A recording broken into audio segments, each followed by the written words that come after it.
کہ ایک بوڑھا آدمی ایک نوجوان کے ساتھ خانہ کعبہ کے اندر حج کر رہا تھا۔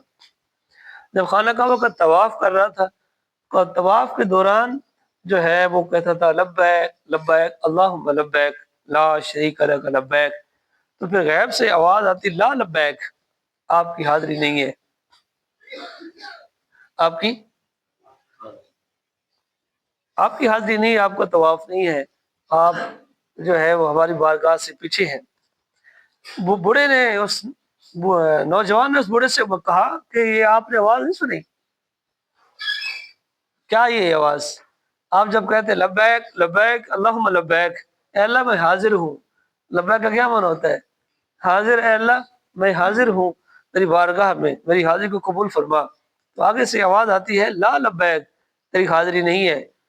تو اس نے کہا آپ نے آواز نہیں سنی؟ اس نے کہا سنی ہے۔ اس نے کہا بھائی میں یہ 70 سال سے یہ آواز سن رہا ہوں۔ کیا ہے؟ 70 سال سے یہی آواز میں سن رہا ہوں، 70 سال سے میں خانہ کعبہ کا طواف کر رہا ہوں، حج کر رہا ہوں، اور 70 سال سے میں جب بھی خانہ کعبہ کا طواف کرتا ہوں اور جب بھی میں اللہ لبیک لبیک لبیک کا کیا کرتا ہوں، آواز لگاتا ہوں، تو مجھے یہی پیچھے سے آواز آتی ہے لا لبیک لا لبیک۔ انہوں نے کہا پھر آپ کیا کرنے آتے ہیں؟ کیوں خرچہ کرتے ہیں؟ اتنے پینڈا کر کے کیوں آتے ہیں؟ اتنا لانگ اور سب جو ہے وہ آپ کا طویل سفر ہے، اس کے اوپر جو ہے آپ سوار ہو کے آتے ہیں، اتنا خرچہ کرتے ہیں، بوڑھے ہیں، تو آپ کیوں اتنا جو ہے وہ کرتے ہیں سفر؟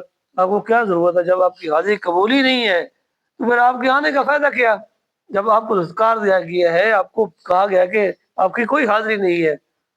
اس بزرگ نے کیا خوبصورت کہا، انہوں نے کہا کہ کوئی اور اس در کے علاوہ کوئی اور در ہے جہاں میں جاؤں؟ اس در کے علاوہ کوئی اور در ہے جہاں میں جاؤں اور میری حاضری کیا ہو جائے؟ قبول ہو جائے، اور میرے اعمال جو ہے وہ ٹھیک اور درست ہو جائے؟ تو میں کس کے پاس جاؤں؟ میری قبول ہو یا نہ ہو، میں نے یہی آنا ہے۔ تو جب اس نے یہ الفاظ کہے تو رب ذوالجلال نے فرمایا کہ اے میرے پیارے بندے، تو یہ بھی حاضری قبول اور پیچھے 70 سالوں کی حاضری بھی تیری قبول ہے۔ جب اللہ کی ذات کے اوپر یقین ہو جائے، ملنے یا نہ ملنے یہی آنا ہے، یہیں سے کچھ ملنا ہے، تو بندے کا اعتقاد، توکل اور بھروسہ اس قدر جو ہے رب کریم کی ذات کے اوپر کیا ہے بڑھ جاتا ہے، تو پھر جو حاضریاں نہیں بھی ہوتی وہ بھی کیا ہو جاتی ہیں؟ قبول ہو جاتی ہیں۔ تو اس لیے اس شکایت سنانے کا مقصد آپ کو یہ ہے کہ ہم اگر رب العالمین کی بارگاہ میں آ جائیں، بار بار آئیں، بار بار معافی مانگیں، بار بار اللہ رب العالمین کی بارگاہ میں کیا کریں؟